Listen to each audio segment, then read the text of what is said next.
What's going on, everybody? My name is Chad. This week we are doing the final installment on our bicycle series. We'll be going over laws, penalties, and etiquette in the land of the rising sun.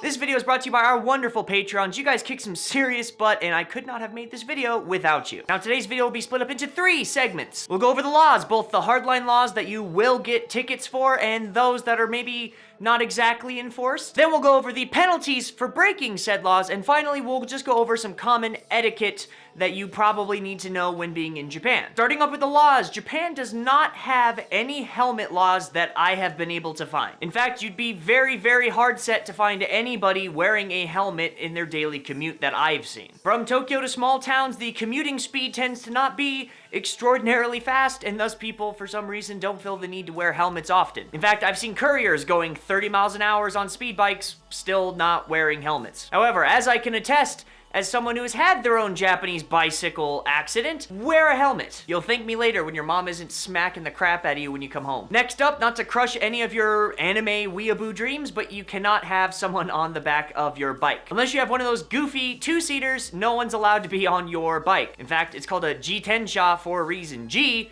means self, only, one.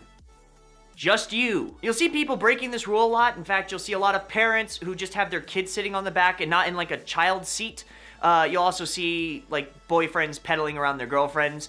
I don't think this is super enforced, but just don't even test it, because the last thing you want is to catch a officer on an off day who's hungover, just maybe has some prejudice against foreigners as it is, and sees you sticking out like a sore thumb because you're riding around with your newly found Japanese girlfriend or boyfriend. I'm not judging. And not only is it breaking the law, but you'll also have to pay a 20,000 yen fine, or about a $200 fine. Not very fun on your vacation, so just don't have other people on your bike. Next up is one I thought was hysterical. You can get up to 3 months in jail and up to a 50,000 yen fine just for holding an umbrella or a cell phone while you're riding your bike. This is meant to curb distracted bikers, which I'm all for, because if you guys have watched any of my other biking videos, you know my nose done broke because some goober was texting while riding his bike and slammed into me. But I also do have to admit, I am the guy that when it rains, holds an umbrella while riding my bike. So reading this made me go, dang, all right. I highly doubt the umbrella one is enforced, but definitely the cell phone one is. I've seen police stop people in Tenjin for that. So just don't have your phone out while you're on your bike. Stop it, put your legs down, pull your phone out, and then do whatever you need to do and keep going. Here's another one that might or might not be enforced. You're technically not supposed to ride bikes in pedestrian crosswalks. You're always, always, always supposed to get off your bike and walk it. However,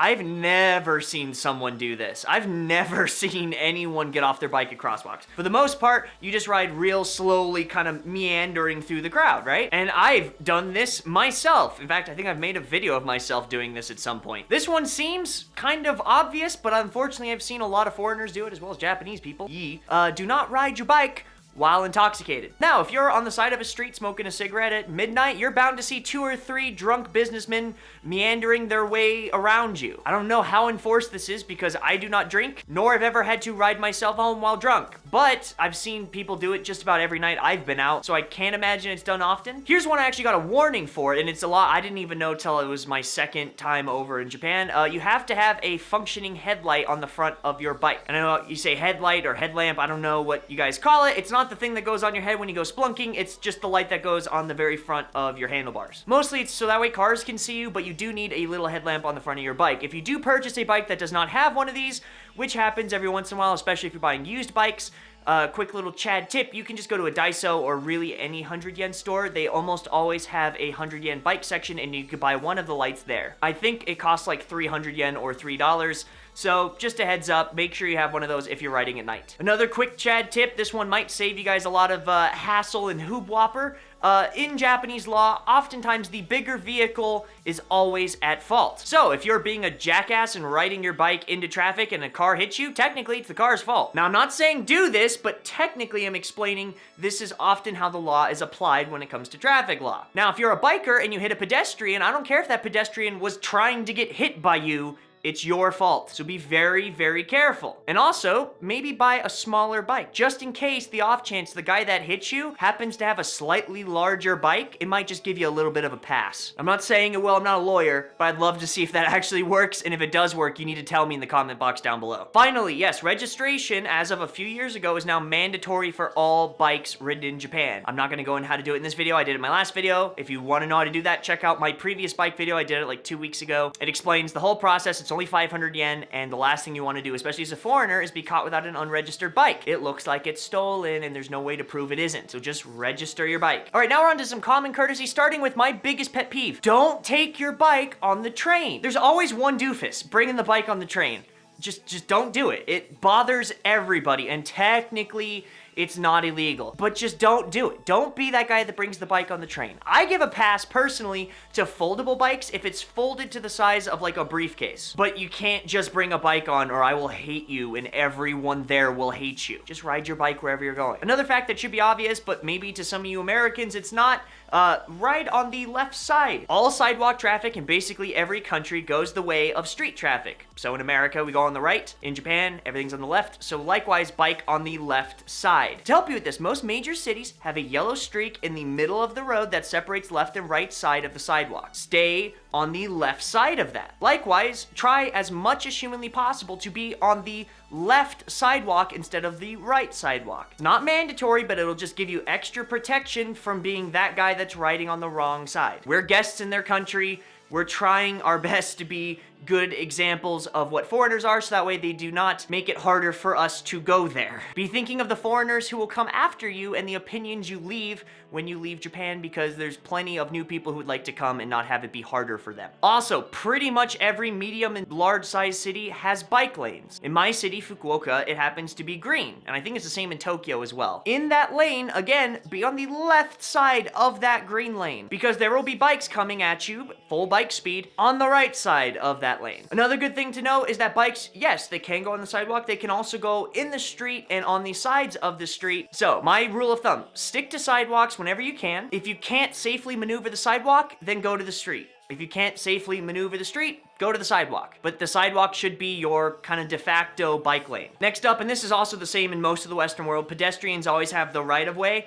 Never, ever make the pedestrian move for you. If you're on the sidewalk and you're pedaling your bike, that pedestrian should not have to step to the left or right of you ever. You need to be moving around the pedestrians. It's not a law, but it's considered very, very rude to make the pedestrian move for the biker instead of the biker move for the pedestrian. Next up is something very important and one that I'd like to share with you guys. If anyone has been in Japan for longer than a couple weeks, you've probably at some point in your bike riding life gotten one of these. It's scary. When I first got it, I was like, oh, I'm gonna be deported. It's fine. If you can't read this, it's a warning. You parked your bike somewhere you weren't supposed to park it, and they're basically saying, hey, stop it. If you do this again, we'll confiscate your bike. Hey, Chad, how do I avoid getting one of these warnings and or having my bike confiscated? Well, person on the internet, there's plenty of parking in Japan. Most businesses will allow you just to park in the front, especially if you're doing business at that business. Good examples of these are the convenience stores, grocery stores, banks, that type of thing. But it's technically not allowed. Never enforced though. The only thing is, if that business happens to be kind of a douche and they realize, oh,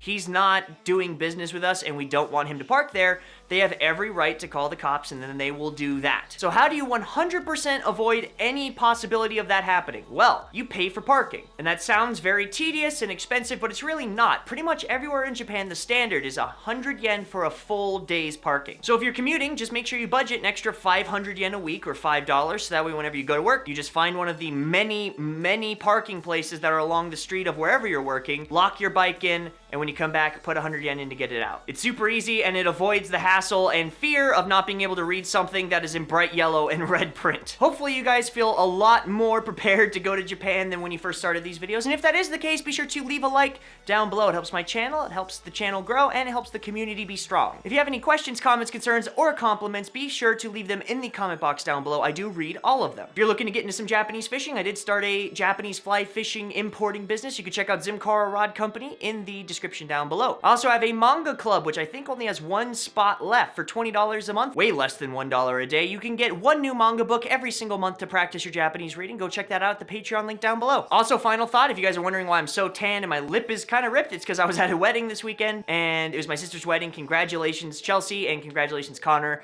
It was beautiful. I had so much fun, and I could not be more proud. That's also why we were missing episodes this week, because it was leading up to the wedding, but the wedding is over. We are back to our normal schedule, and I will see you guys on Saturday with the live stream as planned. That's it for now. I will catch you guys on the flip side. Love hard, love deep. I'll see you next week. It's what I'm told, this feeling